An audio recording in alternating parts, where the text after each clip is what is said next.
이제 하나님 말씀은 에스겔 29장 17절입니다. 구약 성경 에스겔 29장 17절부터 21절까지 말씀입니다. 한 절씩 말씀을 교독합니다. 17절 제가 읽습니다. 27째 해 첫째 달 초하루에 여호와의 말씀이 내게 임하여 이르시되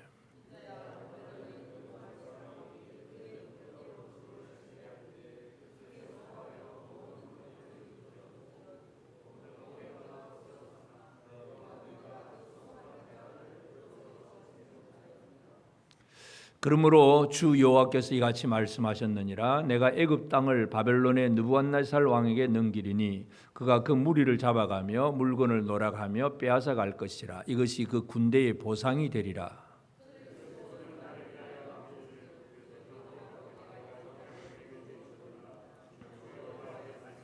같이 읽읍시다. 그날에 나는 이스라엘 족속에게 한 뿔이 돋아나게 하고 나는 또 네가 그들 가운데서 입을 열게 하리니 내가 여호와인 줄을 그들이 알리라. 아멘. 우리 하나님의 은혜가 우리 온 성도들에게 가득하기를 바랍니다. 우리가 어떤 일을 하고 나면 대가가 있어야 되잖아요. 그런데 일을 했는데 뭐 예를 들어서 취직을 하고 알바를 하는데 돈을 안 주면 어떻게 합니까? 일은 했는데 돈 안 주면 데모를 하든지 뭔가 이제 문제가 생기겠지요. 하나님은 어떤 하나님이시냐 하면 하나님은 보상하시는 하나님이세요.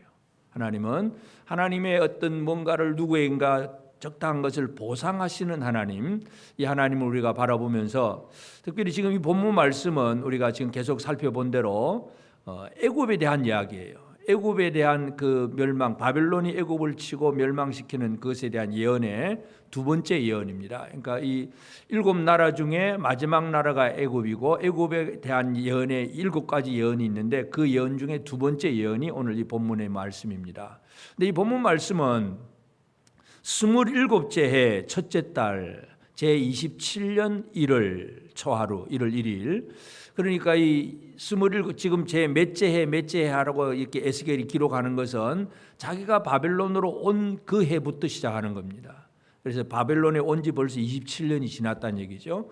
바로 유대가 멸망을 당할 때도 이 바벨론의 그 11째 해 11년에 망하고 그 다음에 또 유다가 망한 다음부터도 벌써 16년이 지나갑니다. 그러니까 15년이 지나고 16년째 해가 시작이 되는 바로 그때입니다. 27째 해 첫째 달 초하루, 그때 하나님이 말씀을 주신 거예요.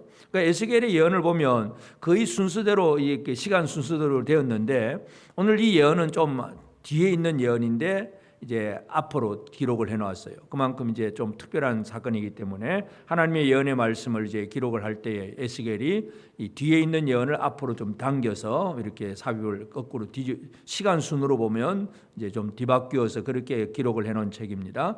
이 본문의 말씀을 보면 하나님께서 이제 바벨론의 느부갓네살 왕이 두루를 치지만은 그 두루를 쳐도 성공을 못합니다. 두로에 대한 얘기를 할 때 전에 말씀드렸지만 두로라고 하는 게 항구 도시잖아요. 해안가에 저 한 800m 떨어진 섬이 있고, 그러니까 이 섬 쪽으로서 누군가 배 타고 쳐들어오면 육지로 나와 있으면 되고, 육지 뒤쪽에서 쳐들어오면 섬으로 피난을 가 있으면 되고, 그러니까 이 두로는 큰 나라는 아니지만 아주 그 바위섬의 견고한 바위섬을 가지고 아주 모든 공격들을 잘 버텨온 나라고 돈이 아주 많은 나라였다는 거, 두로에 대해서 제가 여러 번 여기 앞에서 말씀을 드렸습니다. 근데 이제 바벨론의 이제 애굽에 대한 얘기를 하면서 또 두로가 등장을 합니다. 왜냐하면 바벨론이 이제 이 두로를 친 지 13년 동안 칩니다. 13년 동안 공격을 해도 이 두로를 정복을 할 수가 없는 거예요. 그러니까 육지에서 저 동쪽에서 쳐들어와도 바위섬에 들어가서 전부 거기서 농성을 하고 그 바위섬에서 모든 걸 배를 타고 다 해안가에 있으면 이 말만 타고 왔던 바벨론 군사들이 바다를 건너갈 수가 없잖아요. 결국은 13년 동안 애를 써도 두로를 정복을 못합니다. 바로 그 상황 속에서 이제 물론 이제 하나님께서 이렇게 말씀하지만 인간적인 면에서 본다면 느부갓네살이 어떤 생각을 품겠습니까? 13년 동안 두로라고 하는 작은 항구 도시 하나, 이걸 제대로 정복을 못 해가지고 쩔쩔매고 있으니까 체면이 말이 아니죠. 세계적인 제국을 지금 이루고 있는데 주변의 모든 나라들을 다 정복을 했는데 두로라고 하는 이 작은 나라 하나를 정복을 못하고 있으니까 참 체면이 말이 아닙니다. 그런데 해도 안 되니까 13년이나 공격을 해도 안 되니까 결국은 눈을 돌리게 됩니다. 그래서 두로에서 대가를 얻지 못하였으므로 18절에 그 말을 했고 19절에 그러므로 주 여호와께서 이같이 말씀하셨느니라 내가 애굽 땅을 바벨론의 느부갓네살 왕에게 넘기리니 그가 그 무리를 잡아가며 물건을 노력하며 빼앗아 갈 것이라. 이것이 그 군대의 보상이 되리라. 물론 하나님께서 느부갓네살에게 야 이제 애굽으로 가서 쳐라 이렇게 말씀하지는 않았을 것 같아요. 그러나 인간적인 면에서 보면 느부갓네살이 두로를 열심히 쳤는데도 안 되잖아요. 안 되니까 속 마음이 어떻게 생기겠습니까? 그냥 돌아가자니 창피하고 자기 그 본국에서 출발해가지고 뭐 이 두로까지 왔는데 정복을 하다가 실패를 하고 돌아가면 백성들에게 아주 여론이 너무너무 안 좋을 것 같고 그저 13년 동안 공격을 하면 모든 그 군인들이 먹고 자고 물자가 얼마나 많이 필요해요. 전쟁에 어떤 이 물자가 얼마나 많이 필요합니까? 실컷 돈을 써도 안 된다는 얘기잖아요. 근데 그냥 돌아갈 수가 있습니까? 그러니까 남쪽의 애굽을 쳐다보는 거 아니고 애굽에라도 가서 저 남쪽을 치고라도 내가 뭔가를 전리품이라도 얻어 가야 되겠다. 이게 이제 느부갓네살의 생각이고 하나님의 뜻은 뭐냐 하면 그것이 바로 하나님께서 느부갓네살에게 보상이 되리라 그렇게 말씀을 합니다.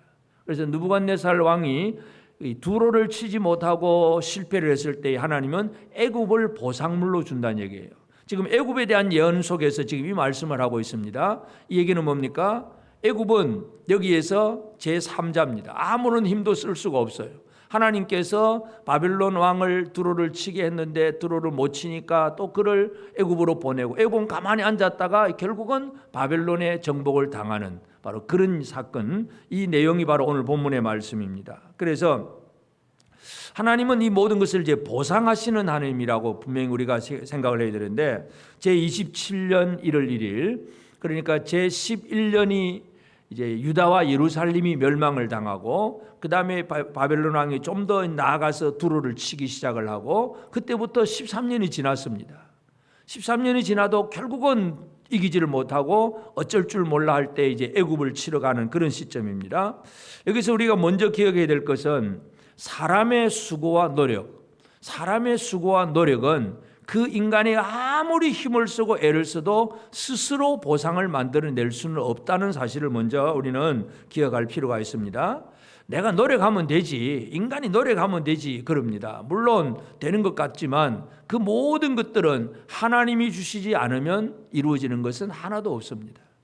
인간이 아무리 열심히 노력을 해도 이 노력하는 모습들을 보면 18절에 보면 인자야 바벨론의 느부갓네살 왕이 그의 군대로 두로를 치게 할 때 크게 수고합니다. 모든 머리털이 무질어졌고 이 머리털이 완전히 빠질 정도로 그리고 모든 어깨가 막 다 벗어질 정도로 무거운 짐도 지고 막 머리털로 어떻게 했는지 하여튼 머리털이 다 빠질 정도로 열심히 두로를 공격을 했는데 아무 소용이 없습니다. 인간의 노력과 힘쓴 부분들 물론 노력이 필요 없다고 생각해서는 안 되겠지만 그러나 그 노력만으로 모든 것이 이루어진다고 하는 것은 착각입니다. 내가 뭐 열심히 하면 되지 하나님이 있든 말든 나만 열심히 하면 돼. 우리끼리 열심히 해보자 할 수 있다. 늘 사람들은 뭔가 자기 나름대로 열심히 할 수 있다고 생각을 합니다. 그러나 모든 머리털이 무질어졌고 모든 어깨가 벗어졌으나 그와 군대가 그 수고한 대가를 두로에서 얻지 못하였느니라. 그 세계적인 제국을 세운 바벨론이라고 하는 바벨로니아 큰 제국을 세운 느부갓네살 왕도 이 항구 도시 두로 하나를 정복을 할 수가 없어요. 이것이 인간의 한계입니다. 하나님은 먼저 인간의 한계를 보여주신다는 사실을 우리가 기억을 해야 됩니다. 이 세상의 제국은 다 그렇습니다. 느부갓네살 때 다니엘이 느부갓네살의 꿈을 꾸고 해석을 해주잖아요. 이 4대 제국에 대한 환상 다니엘 2장 44절 45절 보면 이 여러 왕들의 시대에 하늘의 하나님이 한 나라를 세우시리니 이것은 영원히 망하지도 아니할 것이고 또 그 국권이 다른 백성에게로 돌아가지도 아니할 것이요 도리어 이 모든 나라를 쳐서 멸망시키고 영원히 설 것이라. 손대지 아니한 돌이 산에서 나와서 새와 녹과 진흙과 은과 금을 부서뜨린 것을 왕께서 보신 것은 크신 하나님이 장래 일을 왕께 알게 하신 것이라. 이 꿈은 참되고 이 해석은 확실하니이다. 그러니까 느부갓네살이 꿈을 꿨는데 도대체 무슨 꿈을 꾼지도 모르고 그냥 해석해 나르려고 하니까 그 바벨론의 신하들이 아주 힘들어하죠. 그러나 다니엘이 하나님 앞에 이제 지혜를 받고 하나님의 계시를 받아서 느부갓네살 왕의 꿈이 어떤 꿈이고 그 꿈의 내용이 무엇이고 해석이 뭔가를 정확하게 가르쳐 줍니다. 큰 신상이 하나 있는 사람 모양의 신상이 있는데 머리는 금으로 된 머리입니다. 또 가슴은 은으로 되어 있고 배는 노스로 되어 있고 그리고 허벅지 다리는 이제 철 그리고 쇠와 진흙이 섞여 있는 바로 그런 신상이 있는데 뭔가 산에 날라온 돌이 하나 날아와 가지고 그 신상을 치니까 그 모든 것들이 다 부서져서 완전히 무더기가 되어버렸다. 지금 그 얘기를 하고 있습니다. 다시 말해서 다니엘이 그 신상의 금과 은과 노스를 차례대로 설명을 하면서 느부갓네살의 그 바벨론 제국 그리고 바벨론을 무너뜨린 메데바사 페르시아 제국 다리오 고레스가 세운 페르시아 제국 그 다음에 그 페르시아를 무너뜨린 헬라 알렉산더가 세운 헬라 제국 그리고 헬라를 무너뜨린 로마 제국 이 세계의 역사를 보여주면서 이 모든 것들이 돌 하나로 다 무너진다. 세계 역사를 세우는 모든 그 영웅들은 뭔가 자기 나름대로 큰 힘을 발휘하는 것 같아요. 그래서 또 큰 땅을 차지하고 자기 힘을 과시를 합니다. 느부갓네살이 두로를 정복을 못했잖아요. 그런데 이제 바벨론을 정복한 것은 메데바사고 또 페르시아 제국을 정복한 사람은 헬라의 알렉산더예요. 그러니까 한참 후에 헬라의 알렉산더가 나중에 두로를 치러 와가지고 그때 알렉산더는 아주 젊은 사람 30살밖에 안 된 젊은 사람 왕입니다. 그 황제가 두로를 칠 때는 그냥 치는 게 아니라 아예 길을 만듭니다. 바닷가에서 저쪽 섬까지 뚝을 쌓아가지고 길을 만들어서 들어가니까 어떻게 할 거예요? 두로가 망할 수밖에 없죠. 그러니까 알렉산더는 그렇게 합니다. 하여튼 인간의 모든 제국들 그런 알렉산더가 세운 제국도 하나님이 알렉산더를 그냥 젊어 30살인데 그냥 데려가 버리는 거예요. 병 죽어버립니다. 그러면 그 나라가 쪼개질 수밖에 없고 그 나라가 커질 수가 없는 거예요. 인간의 모든 열심히 수고하고 막 어깨가 무지러지고 머리털이 빠지도록 열심히 수고했는데 하나님이 주시지 않으면 아무것도 거둘 것이 없다는 거. 이걸 우리가 먼저 첫째로 기억을 해야 됩니다. 그래서 우리가 이제 펑펑 놀자 그의 개념이 아니라 우리가 아무리 수고해도 하나님이 개입하지 않으면 조금도 우리는 얻을 수 없다는 사실, 이 사실을 먼저 이해를 해야 됩니다. 그러면서 이제 하나님은 애굽을 차지할 것이다 하고 바벨론의 그 느부갓네살에게 보상을 준다 그렇게 얘기를 합니다. 하나님은 그래서 이 바벨론이 하나님의 어떤 일을 하게 하셨기 때문에 바벨론 그 자체는 뭐 선하고 의로운 하나님의 백성은 아니지만 하나님이 그 바벨론이라고 하는 나라를 통해서 이스라엘을 징계하기도 하고 뭔가 하나님의 뜻을 이루는 일에 쓰임받았기 때문에 하나님은 바벨론의 그 느부갓네살 왕에게 보상으로 애굽을 주겠다고 얘기를 합니다.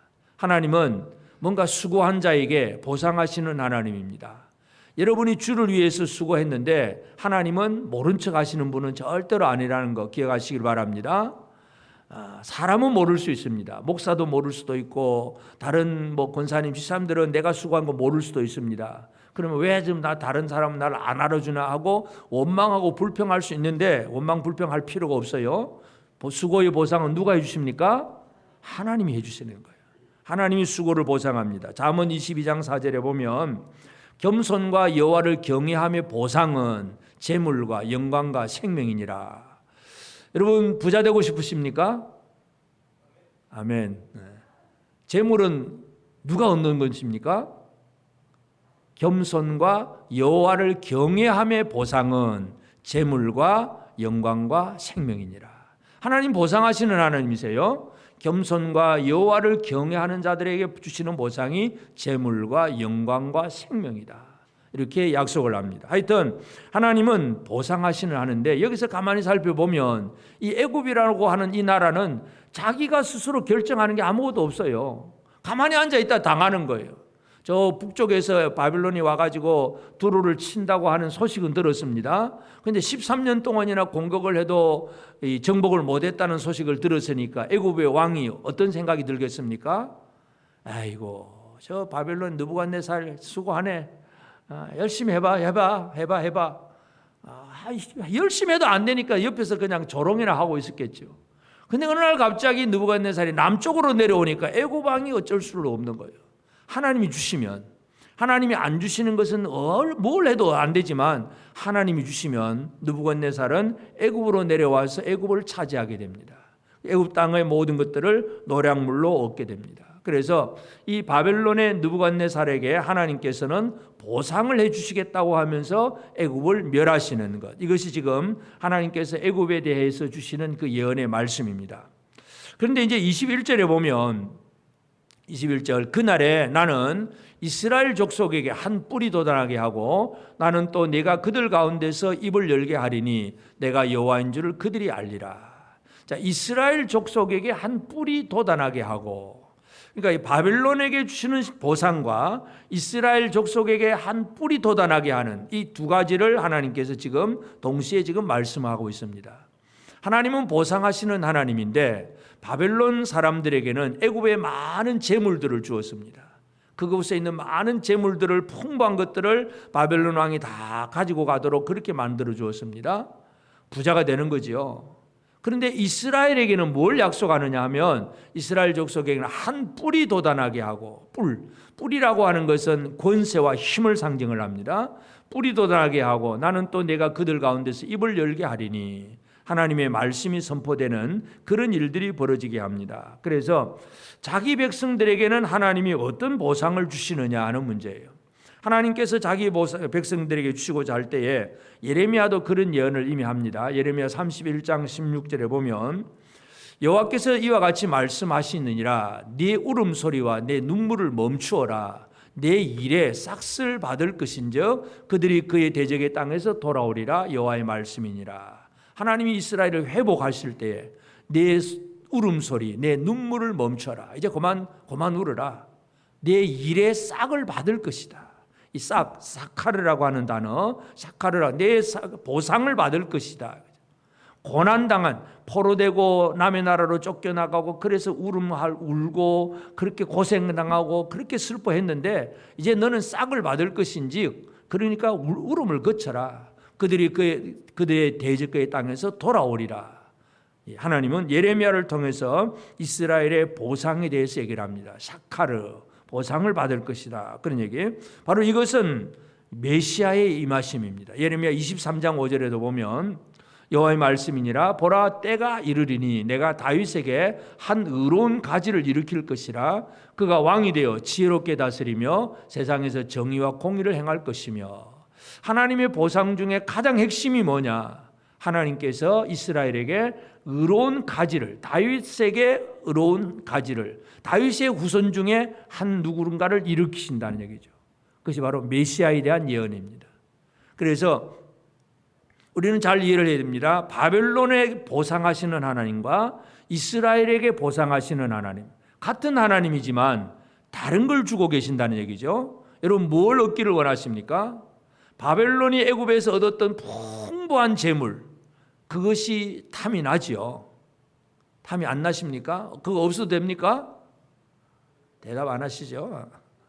그 애굽에 가서 많은 것을 가지고 왔어요. 바벨론에게 주신 보상이에요. 그런데 이스라엘에게는 하나님께서 뿔이 일어날 거다. 그 뿔이라고 하는 다른 말로 다윗에게 한 의로운 가지를 일으킬 것이다. 메시아, 예수 그리스도에 대한 예언입니다. 하나님의 보상이 두 가지로 나타나는 것을 우리는 분명히 이해할 수 있습니다. 그러면 우리는 물론 이것도 좋고 저것도 좋고 다 줘주면 좋겠다 그러겠지만 모르겠어요. 하나님 두 가지 다 주실는지, 두 가지 다 받을 수 있는 사람도 혹시 있을 수는 있겠지만, 그러나 결코 놓치지 않아야 될 것, 진짜 우리가 받아야 될 보상은 뭐겠습니까? 세상에 아무리 부자가 되어도 메시아 예수 그리스도를 잃어버린 사람은 가장 불쌍한 사람이에요.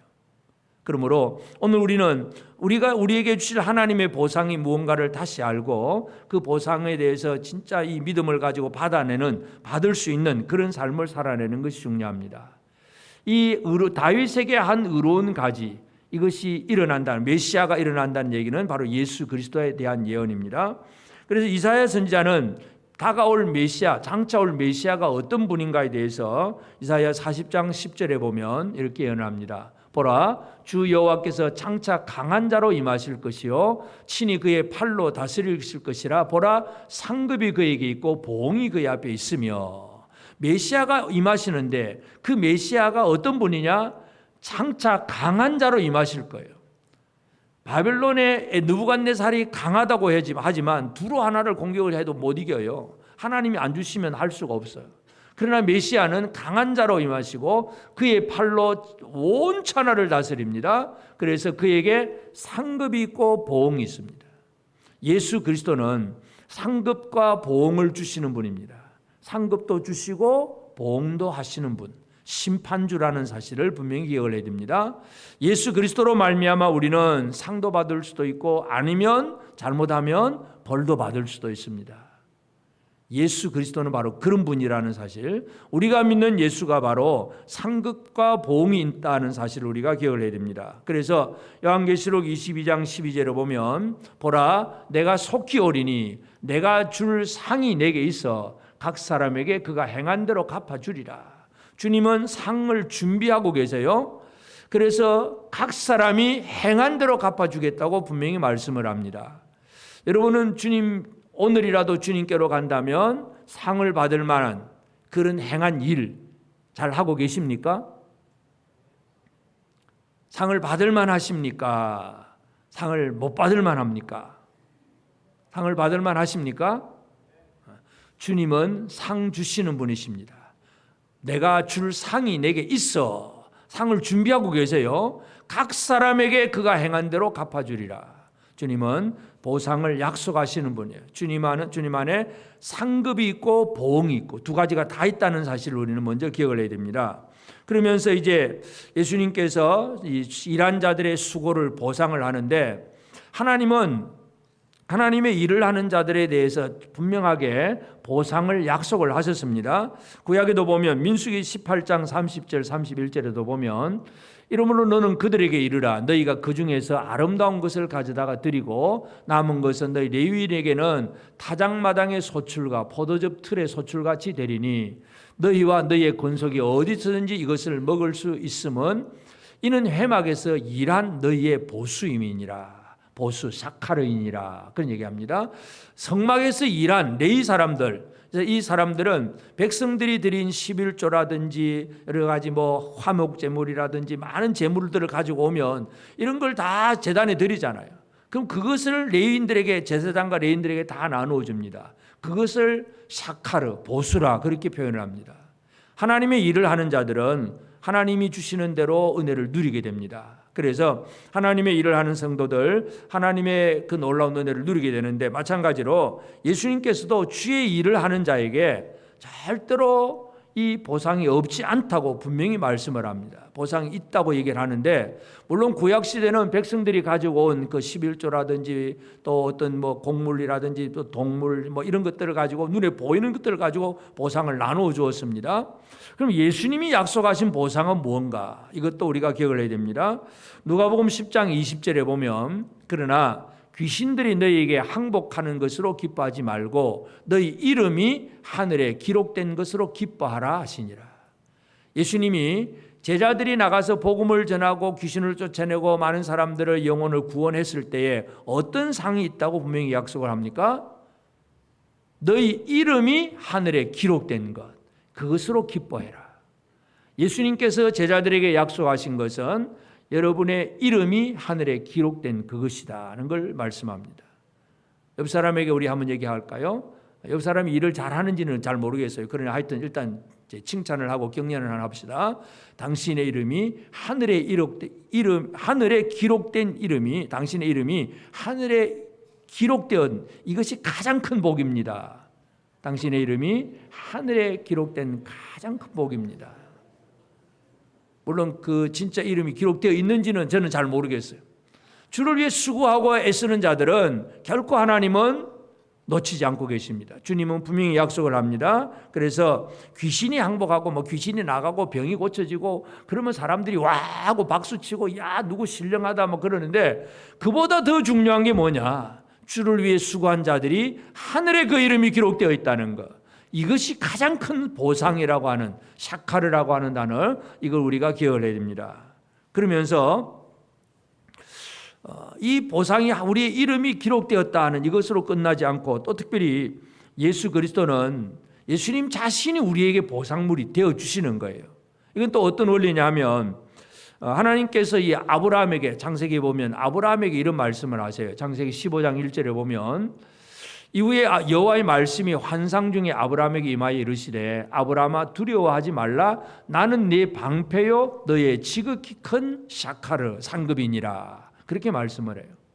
아브라함이 자기 조카 롯이 이제 포로로 잡혀갔을 때 자기에게 있는 그 318명 그 군인들을 끌고 가서 그 엘라만 그돌라메를 치고 그리고 조카 롯을 구출해 가지고 돌아왔습니다. 그 유목민으로서 전쟁을 일으킨 거예요. 그때부터는 이제 계속 피해 악순환이 시작될 수가 있습니다. 그러니까 아브라함은 비록 조카 롯은 구출해 왔지만 이 두려움에 빠질 수밖에 없어요. 또 누가 나를 쳐들어올는지 알 수가 없으니까 그때 하나님이 아브라함에게 주신 말씀입니다. 아브라함아 두려워하지 마라. 나는 네 방패요 너의 지극히 큰 상급이니라.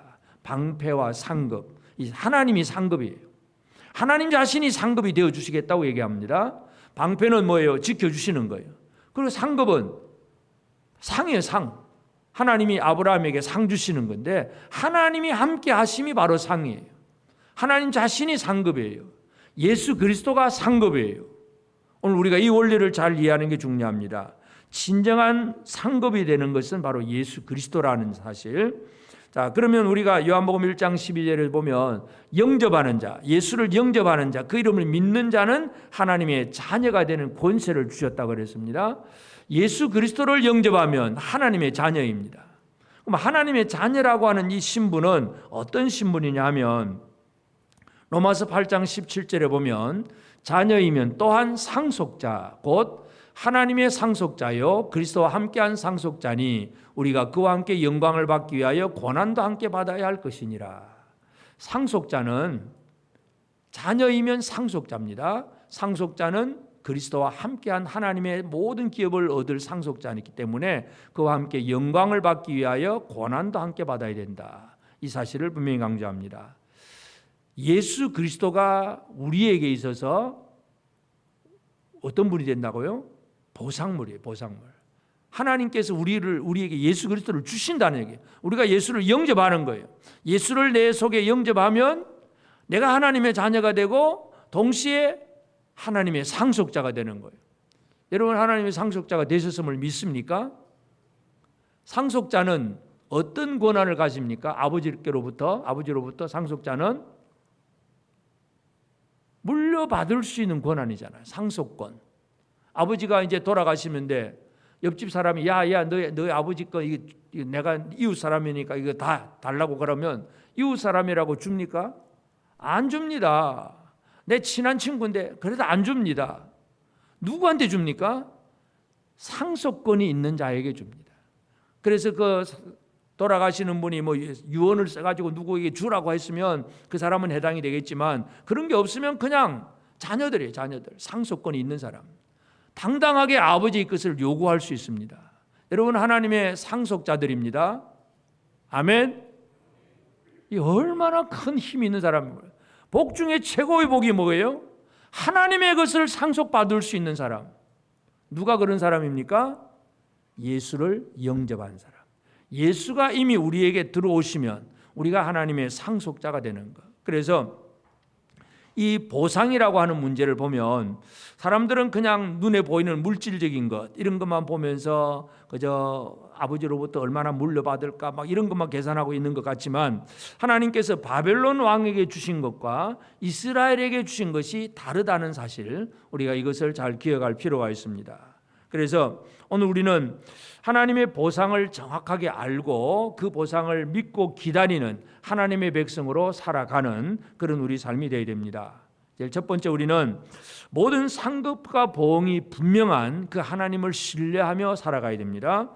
바벨론 디아스포라 그 백성들, 그들이 남의 나라에 잡혀와 있고 포로로 살고 이제 돌아갈 희망도 없고 아무것도 없는 것 같지만, 그래도 우리의 앞에는 뭐가 있느냐? 우리의 미래를 상을 주시거나 아니면 보응하실 하나님이 우리 미래를 주관하고 계신다는 것, 이것을 믿고 살아가는 그런 우리 성도들이 되어져야 됩니다. 여러분의 앞날을 누가 주관하십니까? 여러분이 주관합니까? 누가 주관합니까? 옆 사람이 주관합니까? 하나님만이 우리의 삶을 주관합니다. 나도 내 삶을 주관할 수가 없어요. 내가 오래 살고 싶다고 오래 사는 것도 아니고, 내가 건강하게 살고 싶다고 건강해지는 것도 아니고, 모든 삶의 주권은 하나님 손에 달려 있습니다. 바벨론이 아무리 강해도 두로 하나를 이길 수가 없어요. 하나님이 허락하셔야 모든 것을 얻을 수가 있습니다. 그래서 상급과 보응이 분명한 그 하나님을 우리는 다시 한번 신뢰를 해야 됩니다. 그러면 그 상급과 보응이 분명한 하나님을 신뢰한다는 것은 결국 우리가 무엇으로 나타나느냐? 결국 주님을 위한, 또 주님께서 맡겨주신 그 일에 대한 열정과 충성, 헌신, 이것으로 나타납니다. 다시 말해서 주님 없는 인간의 노력만으로 하는 게 아니라 주님이 주신 사명에 대해서 온 힘을 쏟아내는 것. 사도 바울이 구약의 그 일하는 소의 입에 망을 씌우지 말라 하는 율법이 있습니다. 그 율법을 바울은 이렇게 분명하게 해석을 합니다. 디모데전서 5장 18절에 보면 성경에 일렀으되 곡식을 밟아 뜨는 소의 입에 망을 씌우지 말라 하였고 또 일꾼이 그 삭슬 받는 것은 마땅하다 하였느니라. 그러니까 하나님께서 소를 위해서 율법을 말씀하셨겠느냐? 소를 위해서 말씀한 게 아니라 주를 위해서 일하는 자에게 주신 말씀이야. 일하는 자의 입에는 입에 망을 씌우지 않습니다. 망을 씌운다는 얘기는, 요즘 사람들은 뭐 이제 소를 잘 안 키우니까 잘 모르지만 하여튼 농사를 지으면 소를 키우잖아요. 그러면 소가 열심히 일을 합니다. 일하다 보면 소는 계속해서 앞에 있으면 뭘 먹습니다. 자꾸 집어넣습니다. 대책임질 해야 되니까. 그러면 일하는 소가 계속 앞에 있는 풀만 먹고 있으면 어떻게 합니까? 그만 먹으라 그럽니까? 휘는 소가 먹는 것에는 타치를 안 합니다. 왜냐하면 잘 먹어야 일 잘하니까. 하나님은 소의 율법, 일하는 자의 그 입에 망을 씌우지 말라. 먹지 못하게 딱 망을 씌워버리면 못 먹잖아요. 그러니까 계속 먹도록 만들어 주시는 것은 일하는 자의 일꾼에게 분명히 하나님은 보상한다는 것을 약속을 하신 거, 바울은 그걸 얘기를 합니다. 그것을 디모데한테 얘기하면서 우리가 열심히 일해야 된다, 바로 그 얘기를 하고 있는 거예요. 오늘 우리는 우리의 삶을 보상하시는 그 하나님, 보응도 하고 또 보상도 하시는 이 두 가지를 잘 이루시는 그 하나님을 아는 것이 중요합니다. 이 바벨론 디아스포라 사람들이 자기들을 누르고 있는 바벨론 세력이라든지 어떤 주변의 어떤 힘에 의해서 지금 눌려 있지만, 그러나 우리 앞에 우리의 미래는 살아계신 하나님께서, 상급과 보응이 분명한 하나님께서 우리를 주관하고 계실 것이라고 하는 확신 속에서 살아가는 것, 이것이 중요합니다. 여러분은 이 미래를 내다보고 사십니까? 대답은 안 하셔도 괜찮습니다. 미래를 내다보고 사시길 바랍니다.